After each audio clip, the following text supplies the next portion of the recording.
Hi, wrestling fans. Thanks for clicking today's Dreaded D Rose report. If you got any comments about last night's Raw, let me know in the comments on here. I got a few comments here. Hang on a second. Anyway, several fans tweeting on the hashtag WWE Cleveland before last night's Raw noted that a security guard quickly removed a large sign. It said, I think it's funny, WWE Creative Sucks.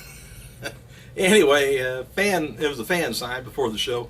His sign did make it on the big screen one time, but that was before the show started. And after last night's Raw and Cleveland went off the air, Dean Ambrose, Roman Reigns left while Seth Rollins was laying down in the ring with Sheamus, John Cena, and Daniel Bryan all standing around him. Rollins pleaded with them and tried to escape the ring, but he was caught, and he took finishers from all three baby faces as the crowd chanted, yes. And there was no dark match, even though Randy Orton taking on John Cena. It was advertised for a local event there.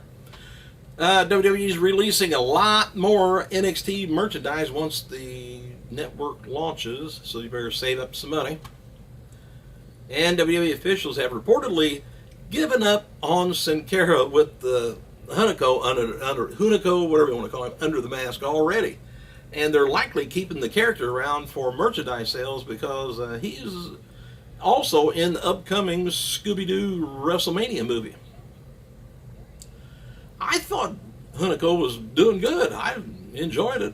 I don't know what the problem is. Of course, he's not a big monster guy either. And William Regal had high praise for Antonio last night after Raw.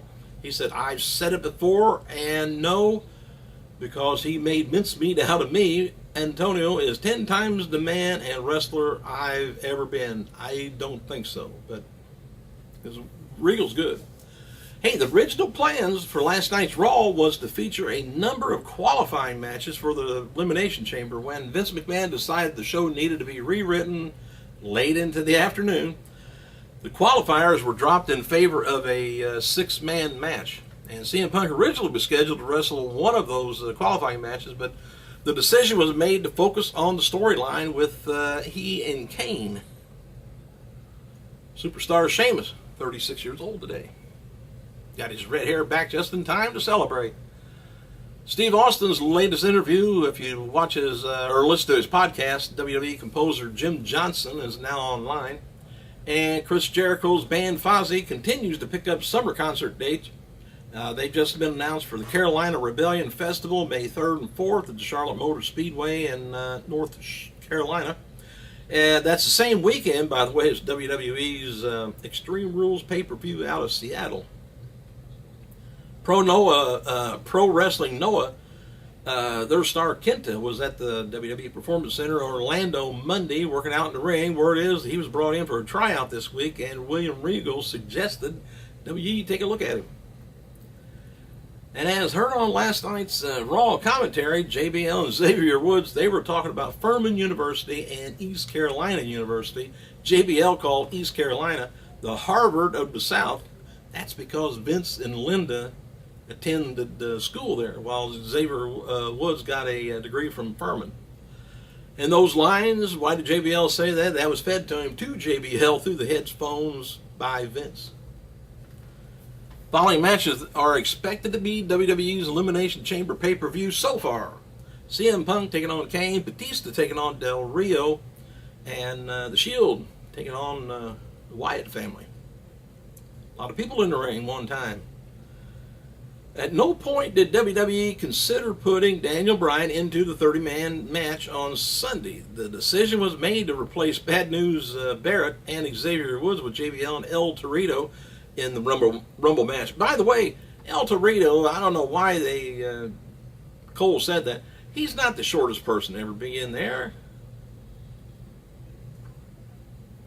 Hornswoggle. The feeling within WWE is that this year's 30-man Rumble was a good one, but there was no real highlights beside the Kofi Kingston spot, which he does maybe once a year. And one reason for this is the officials didn't start laying out the match with wrestlers in the arena until about 6 p.m. in the evening. Jamie Noble was the head agent for the match, so everything kind of falls on him. Got to blame somebody. And Steve Austin's got some interesting comments about Daniel Bryan and the WWE Tag Team titles. Tag Team titles during last night's Raw. He says, "You heard of him here first, folks. Yes-a-mania is running wild." And what in the wide world of sports happened to the tag team title belts?